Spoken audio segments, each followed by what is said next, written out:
నమస్తే. Welcome to our channel. Senior journalist Damu Balaji గారు ఉన్నారు. వారితో మాట్లాడదాం. సార్ నమస్తే సార్. నమస్తే. Sir game changer movie collections first day ఎలా ఉంది సార్? అంటే ఆల్రెడీ టాక్ కొంచెం మిక్స్డ్‌గా వచ్చింది. కొంతమంది నచ్చిందన్నారు. కొంతమంది ఒకసారి చూస్తే చాలు అన్నట్టు, ఒకసారైనా చూడాలి వెళ్తున్నాము అన్నట్టు అన్నారు. అసలు ఫస్ట్ డే కలెక్షన్స్ ఎలా ఉన్నాయి సార్? కానీ కలెక్షన్స్ చూస్తే ఓవరాల్‌గా బానే వచ్చాయి అంటున్నారు. అది ఎంతవరకు నిజం? కలెక్షన్స్ అంటే ఇప్పుడు ఏమైందంటే ప్రతి సినిమా ఒక 'బాహుబలి', ఒక 'త్రిబుల్ ఆర్', ఒక 'కేజీఎఫ్ 2' లేకపోతే రీసెంట్‌గా 'పుష్ప 2' ఇలాగా ఊహిస్తా ఉన్నారు. నిజానికి ప్రతి సినిమాకి ఆ కైండ్ ఆఫ్ కలెక్షన్లు ఎప్పుడు కూడా రావు. ఎందుకంటే అవి ఎక్స్ట్రాడినరీగా ఉండి మొత్తం పాన్ ఇండియాని అట్రాక్ట్ చేస్తే కానీ ఆ కలెక్షన్లో. కానీ ఇప్పుడు ఏమైపోయింది, తీసేటప్పుడేమో ప్రతి సినిమాను పాన్ ఇండియా అని చెప్పడం, పాన్ ఇండియా అనగానే మామూలు కథని కూడా పెంచేసి డబ్బులు పెంచేసి పెద్ద ఎత్తున ఖర్చు పెట్టేయడం, హీరోలకి రెమ్యునరేషన్ ఎక్కువ ఇచ్చేయడం, నెంబర్ ఆఫ్ డేస్ ఎక్కువ తీయడం, ఇది జరుగుతుంది. అవును సార్. అన్నిటికంటే ఇంపార్టెంట్ ఒక విషయాన్ని మర్చిపోతున్నారు. అదేంటంటే స్క్రిప్ట్ని పక్కన పెట్టి మిగతావన్నీ చేస్తారు. ఇక్కడ ప్రాబ్లం వస్తుంది. అందుకని ఇప్పుడు ఇది కూడా గేమ్ చేంజర్ పరిస్థితి ఏంటి, గేమ్ చేంజర్కి కూడా కరెక్ట్గా వాళ్ళు ఫిగర్ చెప్పలేదు, కానీ ఒక పాటలకే 5 పాటలకి 75 కోట్లు ఖర్చు పెట్టామని దిల్ రాజు ప్రకటించాడు.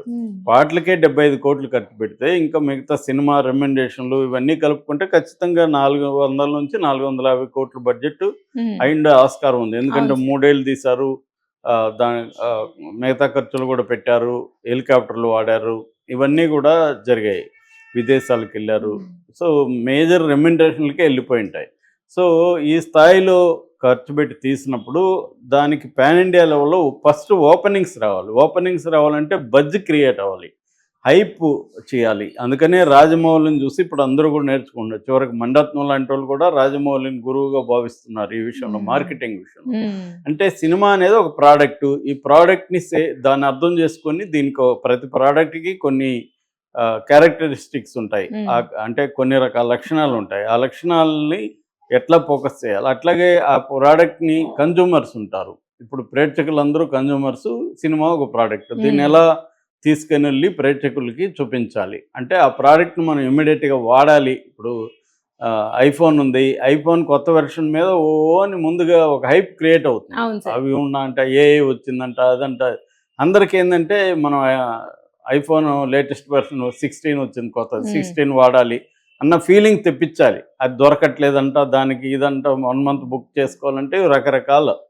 అలాగా సినిమాకి కూడా అలాగా చేయాలి. అంటే ఈ సినిమా ఫస్ట్ షో చూడకపోతే మనం మిస్ అయిపోతాం మేము. అది నేను ఆ మధ్య చెప్పాను, పోమా అని, fear of missing out. So ఈ ఫియర్ ఆఫ్ మిస్సింగ్ అవుట్ అనే ఫీలింగ్ని క్రియేట్ చేయాలి. అది ఫెయిల్ అయింది ఈ సినిమా విషయంలో. గేమ్ చేంజర్కి అలా రాలేకపోయింది, అంత హైప్ రాలేదు. దానికి ఒక కారణం పుష్ప 2 గొడవలు, దీనివల్ల మొత్తం దీని చుట్టూ ఉంది, కానీ గేమ్ చేంజర్కి రాలేదు. దిల్ రాజు కూడా మరి ఎందుకనో రాజమౌళి సహాయం తీసుకొని మార్కెటింగ్ చేయలేకపోయాడు ఆ స్థాయిలో. అదే పుష్ప వాళ్ళు, సుకుమార్, వీళ్ళందరూ కూడా రాజమౌళి గైడెన్స్లో వాళ్ళు చేయగలిగారు, వీళ్ళు చేయలేదు.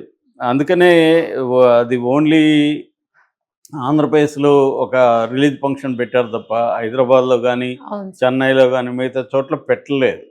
సో అందువల్ల దానికి రావాల్సినంత హైప్ అయితే క్రియేట్ కాలేదు. ఆల్రెడీ శంకర్ నెగిటివ్లో ఉన్నాడు, ఫామ్లో లేడు. ఒక్క ఇతను బలం మీద వెళ్ళాలి, ఎవరు, మన రామ్ చరణ్ కూడా సోలో హిట్ ఈ మధ్యకాలంలో లేదు. 3RR కూడా ఎన్టీఆర్, రామ్ చరణ్, అది ఎక్కువగా రాజమౌళి అకౌంట్లోకి వెళ్తుంది ఆ సినిమా. రాజమౌళిలో నటించే హీరోలకి ప్రాబ్లం ఏంటంటే క్రెడిట్ ఆయన అకౌంట్లోకి వెళ్ళిపోతుంటుంది, హీరో అకౌంట్లోకి రాదు. సో ఇది కానీ వచ్చునుంటే రామ్ చరణ్కి వేరే రకంగా ఉండేది కెరీర్. కానీ దురదృష్టవశాత్తు ఏంటంటే ఇది మిక్స్డ్ టాక్ అని మనం అనుకుంటున్నాం, కానీ పేరుకి 90% నెగిటివ్ టాకే వచ్చింది. సో నిన్న కూడా నేను రివ్యూలో చెప్పాను, ఆ తర్వాత కూడా నేను మొత్తం పరిశీలించాను అన్ని లాంగ్వేజ్లో, తమిళ అన్నిట్లో. సో ఏదేమైనా మిక్స్డ్ టాక్, రివ్యూ టాక్, ఫైనల్గా చెప్పేది కలెక్షన్స్. అబద్ధాలు చెప్పు, మనుషులు చెప్పచ్చు, లేకపోతే దీని మీద కోపం ఉంటే నెగిటివ్గా మాట్లాడచ్చు, ప్రేమ ఉంటే పాజిటివ్గా మాట్లాడచ్చు. కానీ కలెక్షన్లు అసలు నిజాన్ని కలెక్షన్లు మాట్లాడతాయి. సో కలెక్షన్లు చూసుకుంటే మనకి ఏ భాషలో ఏ కలెక్షన్లు వచ్చాయని చూసుకుంటే ప్రధానంగా తెలుగులో 38 కోట్లు కలెక్ట్ చేసింది 2 రాష్ట్రాల్లో. ఇది హైయెస్ట్ కలెక్షన్ అనమాట. హిందీ 7 కోట్లు. హిందీ కూడా నాట్ బ్యాడ్ అని చెప్పొచ్చు. ఎందుకంటే హిందీలో ఆల్రెడీ పుష్ప 2 ఉంది, ఆల్రెడీ మార్కో ఉంది, బేబీ జాన్ ఉంది, తర్వాత ఆయన పతా అనే ఒక సినిమా ఉంది. ఇవన్నీ పోటీ ఉన్నాయి. ఆ పోటీలో కూడా 7 కోట్లు కలెక్ట్ చేయడం అంటే ఒక డీసెంట్ కలెక్షన్ అని చెప్పొచ్చు. కాకపోతే ఈ రేంజ్ బడ్జెట్కి ఆ 7 కోట్లు సరిపోతాయి ఫస్ట్ డే అంటే డౌటే. ఏదేమైనా అది ఇక తమిళనాడులో చాలా పూర్ అండి. తమిళనాడులో యాక్చువల్గా దీనికోసం ఇడాము ముయర్చని అజిత్ సినిమాను కూడా పోస్ట్పోన్ చేయించారు. కానీ తమిళనాడులో దీని పట్ల డే 1 నిన్న కూడా రివ్యూలో చెప్పాను, మార్నింగ్ నుంచే నెగిటివ్ వచ్చేసింది. మార్నింగ్ 7 గంటలకి 8 గంటలకి అంటే నా అర్లీ మార్నింగ్ షోకి వెళ్ళిన వాళ్ళు బయట అంతా చూస్తే ప్రతి 99% నెగిటివ్గా చెప్తున్నారు పీపుల్. అక్కడ శంకర్ అభిమానులు కూడా కోపంగానే చెప్తున్నారు. సో అందువల్ల 2 కోట్లు మాత్రం తమిళ్లో కలెక్ట్ చేసింది. ఓవరాల్గా ఇది ఇప్పటి వరకు నిన్న హిందుస్థాన్ టైమ్స్ ప్రకారం 47 కోట్ల 13 లక్షలు మాత్రమే ఫస్ట్ డే కలెక్ట్ చేసింది. వేరాజ్ మనం పుష్ప 2 చూసుకుంటే దాదాపు 300 కోట్లకి వెళ్ళింది. 294 కోట్లు ఫస్ట్ డే కలెక్ట్ చేస్తే పుష్ప 2, ఇదేమో 37 కోట్లు కలెక్ట్. అంటే దాంతో కంపేర్ చేయకూడదు ఇది. అందుకనే నేను ఈ ఉపోద్ఘాతం అంత ఎందుకు చెప్పాను అంటే, ఒక సినిమాని మనం ఎలా ఎక్స్పెక్ట్ చేస్తున్నాం అంటే బడ్జెట్. ఇక్కడ ఏంటంటే ఇప్పుడు ఓవరాల్గా నిన్న ఆక్యుపెన్సీ రేట్ చూస్తే మార్నింగ్ షోకి 55.82% అంటే 56 వేసుకున్నారు. అప్పుడు 56% ఓవరాల్గా మార్నింగ్ ఆక్యుపెన్సీ, థియేటర్లో ఆక్యుపెన్సీ రేటు 56% రేట్ ఉంది. ఇట్ ఈస్ ఏ డీసెంట్, ఇది మామూలుగా అయితే. కాకపోతే మనం ఎక్కువగా ఉండాలి కదా అనుకుంటే అంత లేదు, హౌస్ఫుల్లు అలా లేవు. మ్యాటినీకి వచ్చేసరికి అది తగ్గిపోయిందండి. 56 నుంచి 39కి పడిపోయింది మ్యాటినీకి వచ్చేది. మళ్ళీ ఫస్ట్ షోకి కొద్దిగా పికప్ అయింది, 50% వచ్చింది ఫస్ట్ షోకి. ఏదేమైనా ఇది యావరేజ్లో పూర్ కలెక్షన్లు అని చెప్పచ్చు. ఇక బిజినెస్ కానీ తీసుకుంటే మనం అసలు ఈ సినిమా ఎంత బిజినెస్ అయింది, ఎంత డబ్బులు రావాలి, ఫస్ట్ డేని బట్టి డబ్బులు వస్తాయా రావా అనేది మనం అంచనా వేయచ్చు. బిజినెస్ పరంగా చూసుకుంటే తెలుగులో ఇది 122 కోట్లు బిజినెస్ అయిందని చెప్తున్నారు 2 భాషల్లో. కర్ణాటకలో 14 crores, తమిళనాడులో 15 crores, కేరళలో 2 crores, హిందీలో 42 crores, ఓవర్సీస్ 25 కోట్లు. ఓవరాల్గా 220 కోట్లు గేమ్ చేంజర్ బిజినెస్ అయింది వరల్డ్ వైడ్గా, థియేట్రికల్ బిజినెస్. ఇప్పుడు ఈ 220 కోట్లు రావాలంటే గ్రాస్ 450 కోట్లు కలెక్ట్ చేయాలి. గ్రాసు షేరు 225 కోట్లు. గ్రాసుకి షేర్కి ఉన్న తేడా ఏంటంటే, గ్రాస్ అంటే ఓవరాల్గా వచ్చే కలెక్షన్, షేర్ అంటే ఎగ్జిబిటర్లకి డిస్ట్రిబ్యూటర్లకి ఇవన్నీ పోగా, ట్యాక్స్లు ఇవన్నీ పోగా ప్రొడ్యూసర్కి వచ్చే నికర అమౌంట్ షేర్ అనమాట. ఆ షేరు 225 కోట్లు వస్తే ఈ బ్రేక్ ఈవెన్ వస్తుంది. అంటే కొన్న వాళ్ళకి అందరికీ లాభం వస్తుంది, కనీసం వాళ్ళు పెట్టింది వస్తుంది. ఇది ఇంత వస్తుందా అంటే ట్రేడ్ పండితులు చెప్తున్న దాని ప్రకారం వచ్చే పరిస్థితి కనబడలేదు. అంటే ఓపెనింగ్ని బట్టే మనకు అర్థమవుతుంది. కొన్ని సినిమాలు ఓపెనింగ్ పూరుగుండి మెల్లగా పికప్ అవుతాయి, కానీ ఇది అలా అవుతుందా అనేది చెప్పట్లేం. ఎప్పుడు పికప్ అవుతుందంటే సినిమా బాగుందని బాగా టాక్ వచ్చి అయినా కూడా ఓపెనింగ్స్ లేనప్పుడు సినిమా బాగుందని మౌత్ టాక్ మీద స్ప్రెడ్ అయ్యి ఆ సినిమా తర్వాత ఓపెనింగ్స్ పూర్గా ఉన్న తర్వాత అది పికప్ చేసుకున్న సందర్భాలు ఉన్నాయి.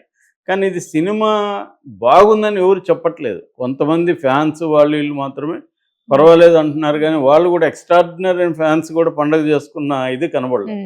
పైగా నానా హైరానా బెస్ట్ సాంగ్ అది పెట్టకపోవడం కూడా ఫ్యాన్స్కి ఇబ్బంది ఉంది. సో ఈ రకంగా ఏంటంటే ఓవరాల్గా కలెక్షన్లు ఇప్పటివరకు 47 కోట్లు ఫస్ట్ డే గ్రాస్ వచ్చింది. సో దీనివల్ల ఇంకా మనకి రావాల్సిందంత 450 కోట్ల గ్రాస్ రావాలి. అంతవరకు లాగగలదా? ఎందుకంటే ఆల్రెడీ ఇప్పుడు రేపు డాకు మహారాజ్ ఉంది, మళ్ళీ 14th సంక్రాంతికి వస్తున్నాముంది తెలుగులో. తమిళ్లో కూడా ఇంకా వేరే సినిమాలు రిలీజ్కి ఆల్రెడీ దీనికి పోటీగా కొన్ని సినిమాలు చిన్న mid range small films release అయిపోయినాయి. ఇప్పుడు హిందీలో కూడా పోటీ ఉంది. సో ఇందాక నేను చెప్పిన పతా కానీ మార్కో కానీ ఇవన్నీ ఉన్నాయి. ఆల్రెడీ పుష్ప 2 కూడా వాళ్ళు మళ్ళీ రేపటి నుంచి ఈ రోజు నుంచి అనుకుంటా ఈ రోజు నుంచి రీలోడెడ్ 20 minutes రీలోడెడ్ వెర్షన్ అది ఆ, చేస్తున్నారు.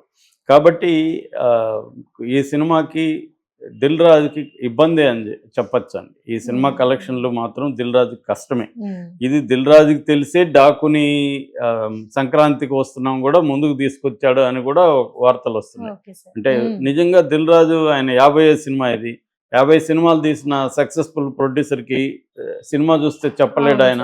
ఖచ్చితంగా దిల్ రాజుకి ఆయనకి అర్థమవుతుంది, ఇది ఎవరికైనా అర్థమవుతుందండి. ఈ సినిమా చూస్తే ఇది ఏ స్థాయిలో అట్రాక్ట్ చేయగలదు అనేది అర్థమైపోతుంది. వాళ్ళకేమి అర్థం కాదని నేను అనుకోను.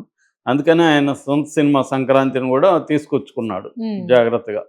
ఇప్పుడు జనంలో కూడా క్రేజ్ దాని పట్లే ఉంది, సంక్రాంతి వస్తున్నాం సినిమా పట్లే ఉంది అన్నమాట. Right, thank you sir.